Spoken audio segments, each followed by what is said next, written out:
I'm going to share with you how I turned a 3-word idea into a best-selling book that has sold over 100,000 copies around the world, that's been translated into 10 languages and won Business Book of the Year in 2020. I'd always kind of dreamed about writing a book, but I guess we all have at some point, right? But like most people, it had always seemed too big, too intimidating, and there'd always been other priorities. I had a full-time job, I had a family, where was I ever gonna find the time? And then one day, I was invited to speak at a conference. It was to speak to a group of recent graduates. And the brief was reasonably straightforward. The brief was leadership. Can you come and do 20 minutes talking to these grads about leadership? Yeah, sure, no problem. Now, like a lot of people who get a brief like that, honestly, I then didn't think about it very much until about 48 hours before the event, I discovered to my horror that I wasn't the only person who'd been asked to speak to these people about leadership. In fact, 3 of us had been asked. I was the meat in the sandwich. Somebody was doing it before me, somebody was on after me, I was in the middle. And we all had the same brief. So suddenly, what had seemed like a relatively run-of-the-mill request became competitive. How was I going to find something different to say to what everybody says about leadership, and more specifically, what the other 2 were going to say? Anyway, the event came and went, it went pretty well, and to be honest, I was quite pleased with whatever it was I'd said, but I didn't really think very much more of it. I went home, went to bed, and next morning, though, the moment I opened my eyes, a 3-word idea popped into my head. I don't know where it came from. It came from nowhere. I remember it like a kind of jolt of electricity. And that 3-word idea was no bullshit leadership. It wasn't at the time an idea for a book. It wasn't, I don't know what it was. It was just 3 words that came into my head. And it was the middle of the week and I had a full-time job, but this idea bounced around my mind until Saturday morning came round. And I thought, is this a book? Can I get a book out of this idea? Or is it just gonna be a 500-word blog that I write up and post on LinkedIn? Can I turn it into 50,000 words? And not just 50,000 words, can I turn it into a great 50,000 words? It was exhilarating. It was like a jolt of electricity, but it was terrifying. And I realized that there was only one way I was going to find out. The only way I was going to find out whether or not I could do 500 words, 5,000 words, or 50,000 words on this idea was if I sat down and gave it a go. So here's what I did. I still don't consider myself an author, but I've written 3 books now, and I know that if I can do it, so can you. Number 1, do I have anything to say? They say that every author, no matter who they are, if you write a book, it is because you have something to say. And suddenly, I guess kind of from out of the blue, I felt like I did have something to say. Because I'd just done this presentation that had gone reasonably well. It hadn't been a very long presentation, but it had been a presentation based around the idea that, you guessed it, most of what we're told about leadership is kind of bullshit. It's not very useful, it's not very practical, and it's written by people who've never been leaders. So suddenly, out of the blue, I find myself with both a title, No Bullshit Leadership, and I find myself with an attitude that the book might take. The conceit of the book is that everything else is bullshit. Therefore, if you want to understand leadership, come read my book. But it's very different to actually writing a book. And I had a full-time job, and the one thing I was certain about was that if I was going to spend the amount of time and the emotional energy that I knew writing a book was going to take, I didn't just want to write any book. I didn't want to write a vanity project. I didn't want it to be one of those books that like retiring CEOs write to fluff out their CVs or to get them more speaking gigs or NED roles. I wanted to write a great book. I wanted to write a book that was enjoyable to read as well as being really useful. And so I felt like, yes, I had something to say, but I also had a real ambition for it. If I couldn't at least satisfy myself of those things, of course others can judge how successful I was, but if I couldn't satisfy myself, then I wasn't going to carry on. Number 2 is to ask yourself, what problem are you solving? I knew I didn't just want to write other business book. I wanted to write a book that people found genuinely useful. I wanted to write a book for people who were ambitious but frustrated with the bullshit that surrounds the subject, with the academic treatise, with those terrible Instagram motivational quotes that are like chewing gum. They feel good maybe for a second or two when you first bite into them, but there's no nutrition. I wanted to write a book that people could take off the shelf and begin to use in their real lives and their real jobs right away. So I wanted to write a book that made a real difference to people. People who had real ambitions for their careers, whatever their careers were, but were frustrated, either frustrated by the people they were surrounded with or frustrated with the fact that they couldn't get good quality, useful advice that they could apply straight away. And I also knew how this audience felt. I know what it's like to be that person. I am that person. In a way, I am my own audience. And I know that the way that feels is I don't want more stuff. I don't want to be told more. I want somebody to come along and take stuff away from me.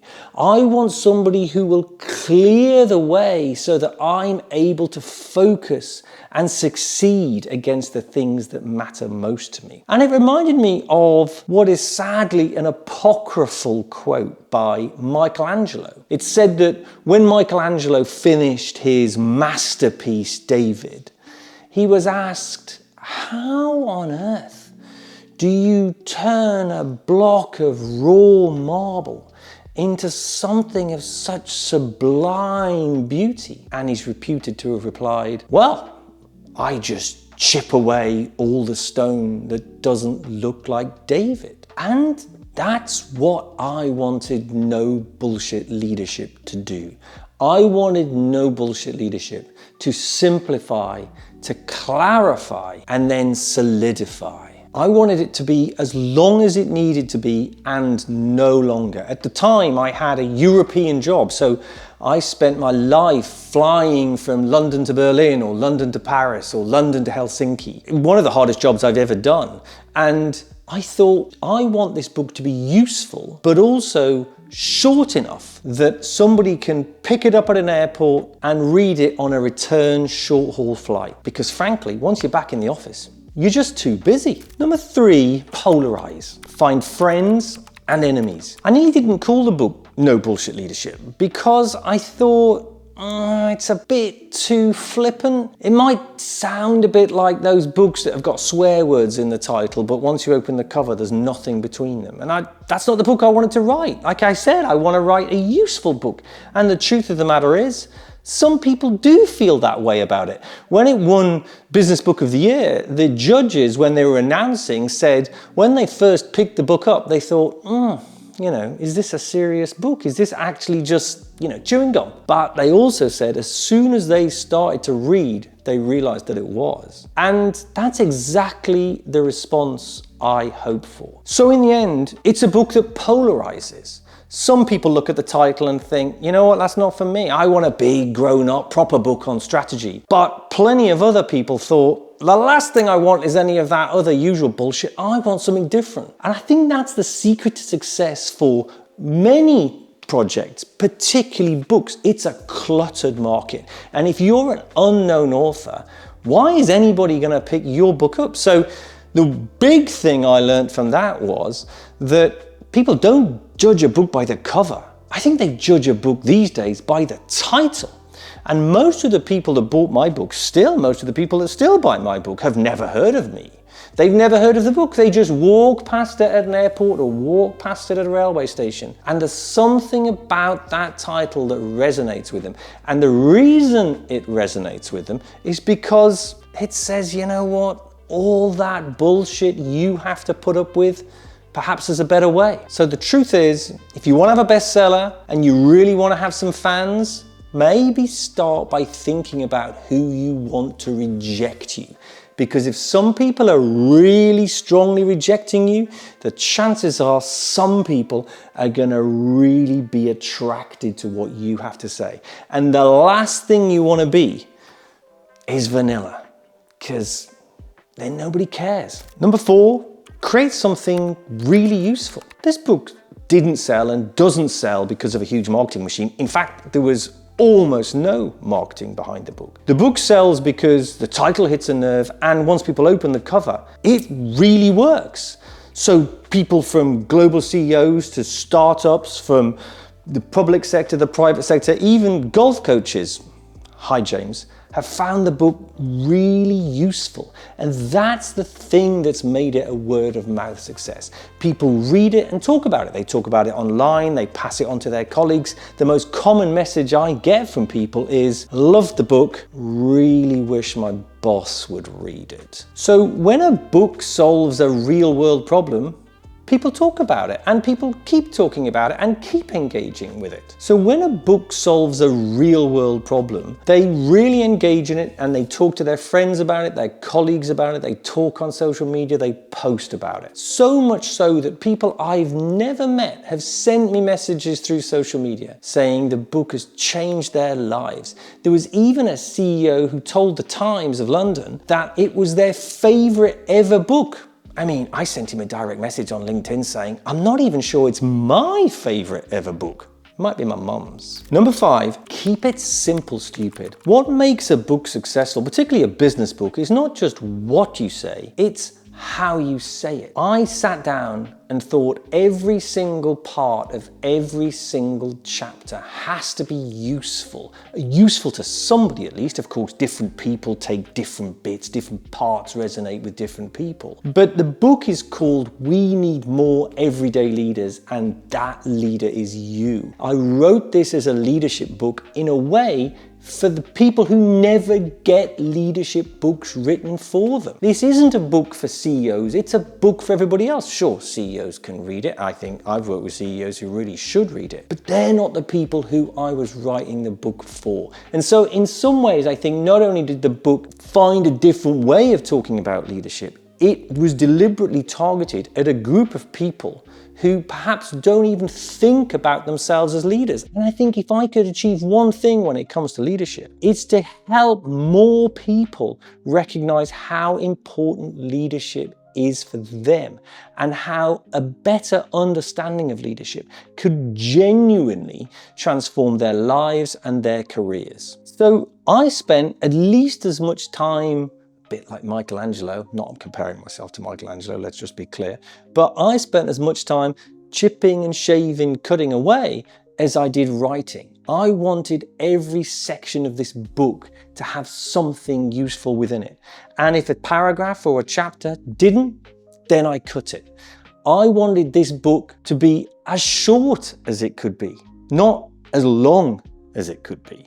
Which, let's be honest, also has the added benefit that if it's your first book, it means you've got a strategic reason for writing a nice short book. And I think the final reason the book works is because it tells stories. Stories are a great way to communicate information to people. And also, we connect emotionally with stories. If we're able to talk about real world, everyday problems that your readers and your audience can empathize with, they're gonna feel so much more engaged, not just with the book, but with you as an author. And frankly, it's the way the book becomes useful, Because if you recognize the scenarios, it's so much easier for you to put what's in the book into practice straight away. So today, my passion is helping people and organizations fulfill their ambitions, whatever they may be, by unlocking the potential of their people. For me, leadership